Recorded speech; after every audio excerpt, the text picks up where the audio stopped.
नमस्कार साथियों, एक बार फिर से आप सभी का वेलकम है आपके अपने टीसीएम कोचिंग सागर के ऑफिशियल यूट्यूब चैनल पर। जी हाँ दोस्तों, तो आज के इस वीडियो में हम बात करने वाले हैं कि जो स्टूडेंट्स कक्षा 10वीं की अभी परीक्षा दिए थे और जो पास आउट हो चुके हैं, भाई अच्छा रिजल्ट आया है, काफी सारे बच्चों ने प्रदेश में टॉप किया है, काफी सारे स्टूडेंट्स ने 70+ मार्क्स लाए हैं, जो कि आपकी बहुत अच्छी बात है। अब ऐसे विद्यार्थी जो कक्षा 10वीं इस बार पास किए हैं, उनके सामने बहुत सारे विकल्प उपस्थित होंगे, प्रेजेंट होंगे कि भाई अब आपको एक पावर मिलने वाली है, जिसमें आप उस पावर का इस्तेमाल करके आप पूरा जो आपका फ्यूचर है वो डिसाइड करोगे कि आपको आगे जाके किस लाइन में जाना है। वो पावर है सब्जेक्ट सिलेक्शन। जी हाँ दोस्तों, किसकी? सब्जेक्ट सिलेक्शन की। मतलब कक्षा 11वीं से आपको सब्जेक्ट सिलेक्ट करने होते हैं कि भैया कौन से सब्जेक्ट में जाना है, कौन सी स्ट्रीम में जाना है, और आगे पूरा फ्यूचर आपकी वो स्ट्रीम डिसाइड करती है।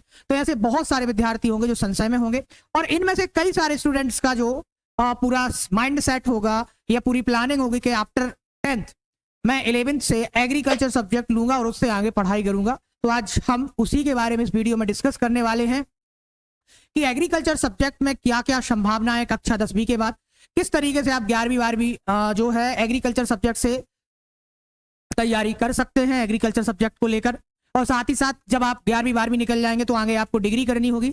डिग्री आप कौन कौन से कॉलेज से कहां से करना बेटर रहेगा, इसके बाद डिग्री करने के बाद आपके लिए जॉब की संभावनाएं यानी नौकरी की संभावनाएं और साथ ही साथ बिजनेस की संभावनाएं एग्रीकल्चर सेक्टर में कितनी। तो आइए आज के इस वीडियो पर विस्तृत चर्चा करेंगे। हमारा टॉपिक है क्लास 10th के बाद एग्रीकल्चर सब्जेक्ट से 11th 12th कैसे करें। तो बहुत सारे बच्चे, पहली बात तो ये कि अदर स्ट्रीमों में चले जाते हैं, जैसे बायोलॉजी हो गया, मैथमेटिक्स हो गया, आर्ट हो गया, कॉमर्स हो गया, एक्सेट्रा। बहुत सारे स्ट्रीम आपके सामने, बहुत सारे विकल्प आपके सामने मौजूद हैं। उन्हीं विकल्प में से एक है एग्रीकल्चर।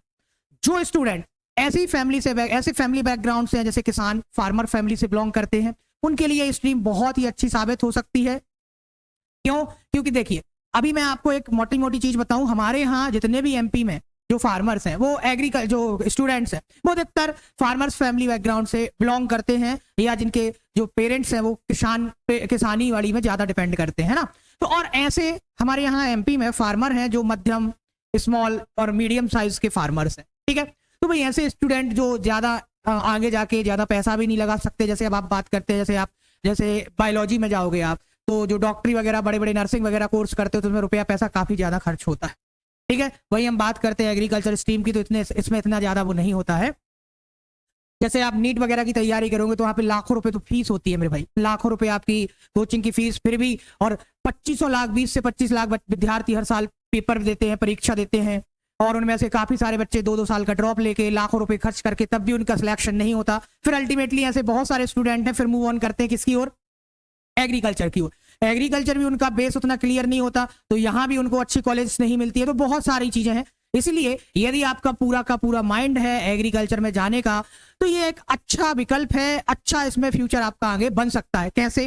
देखिए, सबसे पहले बात करते हैं कि भाई 10th के बाद तो इकलौता जितने भी आपके स्टेट बोर्ड होते हैं, वही आपके 11वीं 12वीं बोर्ड, जो 12वीं बोर्ड होते हैं, यानी जो आपका स्टेट बोर्ड होता है, वही आपको agriculture subject full fresh provide कराते हैं। जैसे एमपी बोर्ड की बात करते हैं तो मध्य प्रदेश में 11वीं 12वीं आपका हिंदी और इंग्लिश दोनों मीडियम से करवाया जाता है।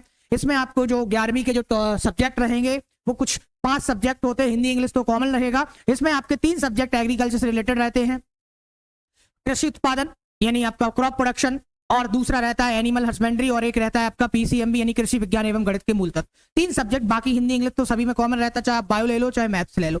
इसके बाद हम बात करते हैं कि यही आपका 12th में स्ट्रीम रहेगा। अब सबसे अच्छी बात यह होती है कि इसमें परसेंटेज बहुत बढ़िया बनता है, ठीक है। पहली बात तो कक्षा 12th में 70+ तो आपका रहेगा, जिससे आपको मेधावी छात्रवृत्ति आपको मिलेगी। साथ ही साथ कॉलेज में जाओगे तो वहां भी आपको मेधावी छात्रवृत्ति मिलती है। तो ये तो बात हो गई कि क्लास 12th के बाद एग्रीकल्चर 11th 12th कैसे करें। तो भाई एमपी बोर्ड में आप एमपी बोर्ड के थ्रू ये चीज कर सकते हो। अब सीधी सी बात है, जो हमारा टीसीएम फैमिली है, जो हमारा टीसीएम इंस्टीट्यूट है, ये टीसीएम इंस्टीट्यूट जो हमारा है, इसमें हम लोगों ने हाइब्रिड कोर्स स्टार्ट किया है। हाइब्रिड कोर्स, इसमें आपको 11th एग्रीकल्चर एमपी बोर्ड से, आप हिंदी मीडियम से हैं या इंग्लिश मीडियम से, दोनों हिंदी और इंग्लिश दोनों मोड में आपको यहां से मिलने वाला, हिंदी एंड इंग्लिश, क्लियर। तो यहां से 11th MP board agriculture school भी मिल गया, यही आपका पूरा 12th रहेगा यहीं से, TCM इंस्टीट्यूट से ही। साथ ही साथ प्लस में आपको एग्रीकल्चर, ये दोनों 11th के साथ आपको PAT प्लस CUET की तैयारी भी मिलेगी 2 साल। PAT प्लस CUET अभी बताएंगे, इनके बारे में विस्तृत चर्चा करेंगे। तो ये अपॉर्चुनिटी आपको रहने वाली है, ये आपके लिए अवसर है कि भाई आज अभी जैसे आप 10th क्वालिफाई किए हैं और आपका प्लान है एग्रीकल्चर में जाने का, तो भाई वेलकम है, एडमिशन ओपन है अभी, है ना, अभी आप एडमिशन ले सकते हो इसमें, और है ना। तो यहाँ पर आपका 11th में एडमिशन लोगे तो उसके साथ PAT CUET की तैयारी भी कराई जाएगी। तो ये तो आपको मैंने बता दिया। सेकंड थिंग है आगे 12वीं के बाद गवर्नमेंट एग्रीकल्चर यूनिवर्सिटी में प्रवेश कैसे ले। देखो मैंने अभी बताया आपको कि 11th से ही हम आपको, और 12th से ही, 11 12th के साथ ही हम क्या करवाएंगे, PAT बोले तो प्री एग्रीकल्चर टेस्ट, है ना, CUET बोले तो कॉमन यूनिवर्सिटी एंट्रेंस टेस्ट, इसमें होता है ICAR। इन दोनों एग्जाम के बारे में बता दूं, ये होता है स्टेट लेवल का, 200 नंबर का इसका पेपर होगा। इसमें यदि आप क्वालिफाई कर जाते हो तो आपको हमारे यहाँ जैसे जबलपुर JNKVB जबलपुर यूनिवर्सिटी हो गया जबलपुर, और RVSKVB ग्वालियर हो गया बच्चों, ये चीज मिलने वाली है। दोनों यूनिवर्सिटी में जितनी भी कॉलेजेस हैं इसके थ्रू आपको मिल जाएगा। इसके बाद CUET में ऑल इंडिया लेवल की, ऑल इंडिया की जितनी भी यूनिवर्सिटी है ना, वो सेंट्रल है।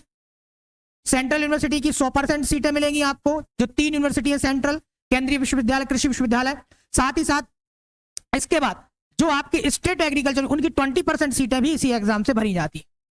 इसके बाद जैसे BHU है ऑटोनॉमस है, बनारस हिंदू यूनिवर्सिटी हो गया, इसी के थ्रू भरी जाती है। तो मतलब बहुत सारी, मतलब ऑल इंडिया लेवल पर आपको यदि जाना है, कॉलेज में एडमिशन लेना, तो आप इसके थ्रू जा सकते हो, और यदि स्टेट में जाना है तो आप ये दोनों यूनिवर्सिटी के माध्यम से जा सकते हैं। अब बात करते हैं कि सर एक बात बताइए, इनमें कौन कौन से कोर्स मिलते हैं। तो 12वीं के बाद आफ्टर 12th के बाद आफ्टर 12th आपको BSc ऑनर्स एग्रीकल्चर, एक तो ये मिलने वाला है BSc ऑनर्स। इसी तरीके से BSc ऑनर्स हॉर्टिकल्चर में भी आप जा सकते हो, ग्रेजुएशन कर सकते हो।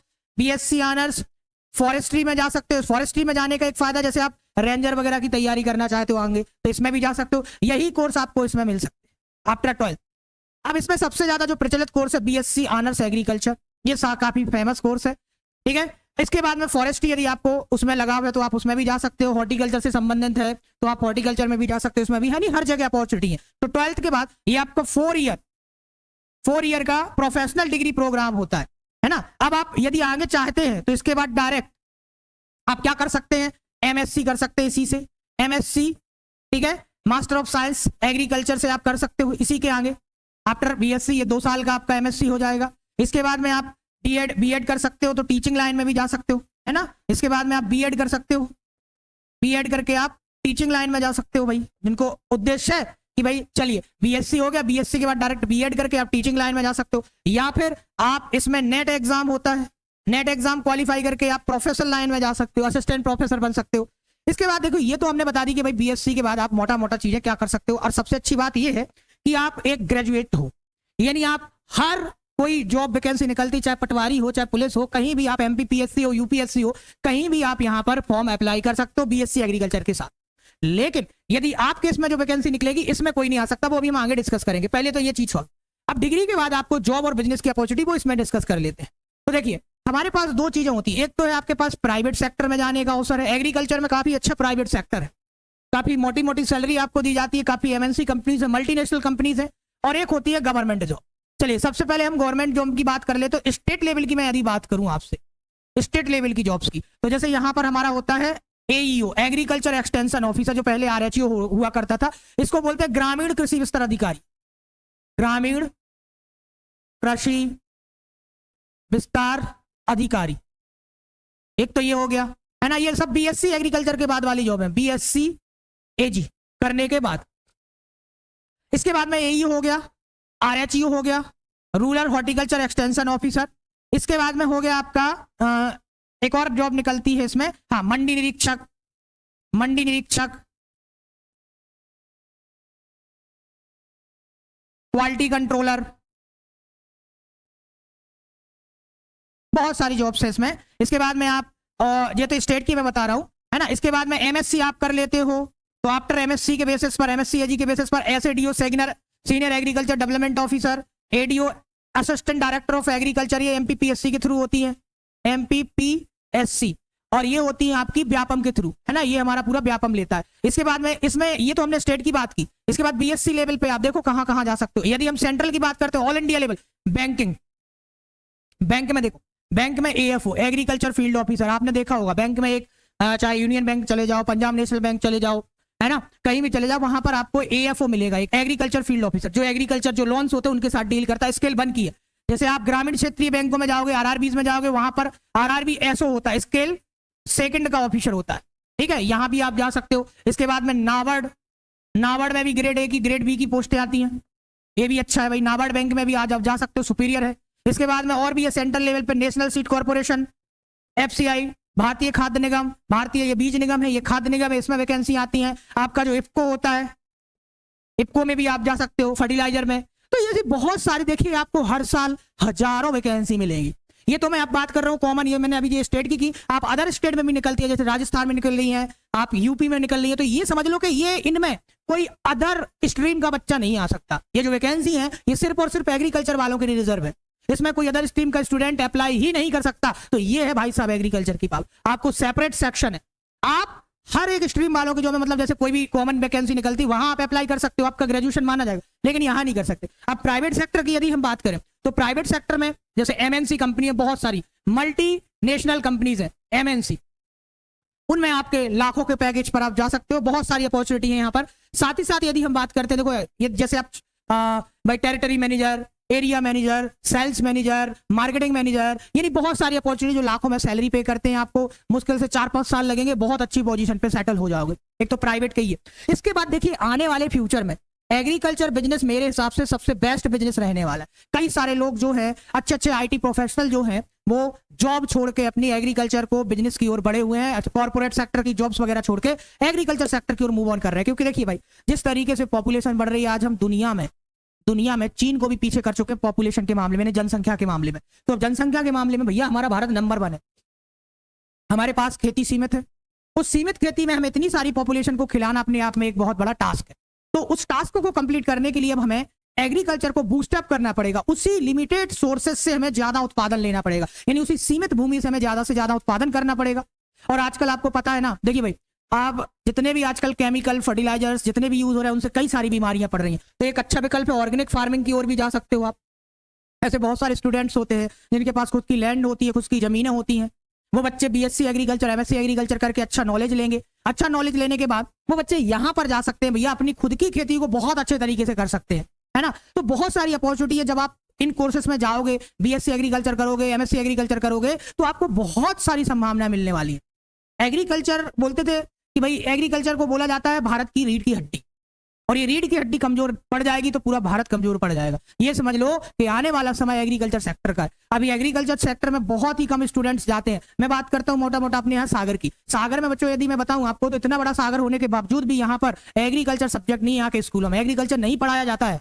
बताइए कितनी दुर्भाग्य की बात है ये, है ना, कि जब हमारा ये पूरा बेल्ट जो है कृषि प्रधान है, यहाँ कोई बड़े उद्योग नहीं है, समझ रहे बात को, फिर भी यहाँ एग्रीकल्चर सब्जेक्ट नहीं है। तो यहाँ पर एग्रीकल्चर सब्जेक्ट होना जरूरी है, और यहाँ के स्टूडेंट्स को भी एग्रीकल्चर सेक्टर में जाना भी बहुत जरूरी है। क्योंकि भाई सीधी सी बात है, अब वो वाला बात गई, अब हम एग्रीकल्चर को एज अ बिजनेस पर्पस करेंगे तो एग्रीकल्चर में बहुत अच्छी अपॉर्चुनिटी, बहुत अच्छा फायदा है। आने वाले समय में एग्रीकल्चर में भाई बहुत अच्छा अवसर, अच्छा भविष्य बनने की संभावनाएं ज्यादा है। क्योंकि एक ऐसा सेक्टर है, देखिए लोग खाना तो नहीं छोड़ेंगे, समझ रहे बात को, तो जितनी डिमांड बढ़ेगी, पॉपुलेशन बढ़ेगी तो डिमांड बढ़ेगी, और डिमांड बढ़ेगी तो भैया प्रोडक्शन बनाना पड़ेगा, और उत्पादन बढ़ेगा तो इस सेक्टर को स्ट्रेंथ भी मिलेगी। तो अच्छी संभावना है। जितने भी ऐसे स्टूडेंट्स हैं जो आप आना चाहते हैं एग्रीकल्चर में, वेलकम है। टीसीएम कोचिंग सागर आपके साथ खड़ा है। सागर में नहीं है एग्रीकल्चर, लेकिन फिर भी हम लेके आए हैं यहाँ पर आपके लिए स्पेशल 11th एमपी बोर्ड से हिंदी और इंग्लिश मीडियम से एग्रीकल्चर एडमिशन ओपन है सभी के लिए। तो ऐसे स्टूडेंट जितने भी हैं, है ना, जो कक्षा 10th पास आउट हुए हैं और 11th से एग्रीकल्चर में आना चाहते हैं, तो भाई मेरे अभी देर मत कीजिए, आइए इंस्टीट्यूट विजिट कीजिए, एडमिशन लीजिए और आगे की अपनी तैयारी स्टार्ट कीजिए। आपको हाइब्रिड मोड में मिलने वाली है दोनों चीजें। और अदर इंक्वायरी आपको जाना चाहिए तो आप इंस्टीट्यूट के नंबर पर कॉल करके पूछ सकते हैं।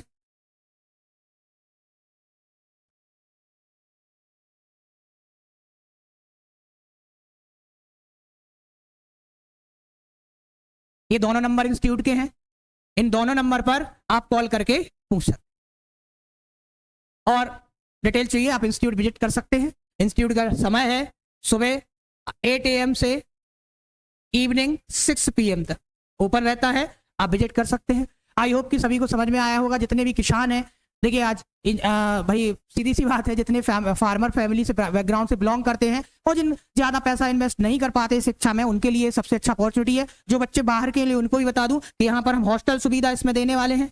एक चीज़ और बता दूं आपको, यहाँ पर आपको मिलने वाली है, देखिए यहाँ पर क्या क्या मिलेगा आपको।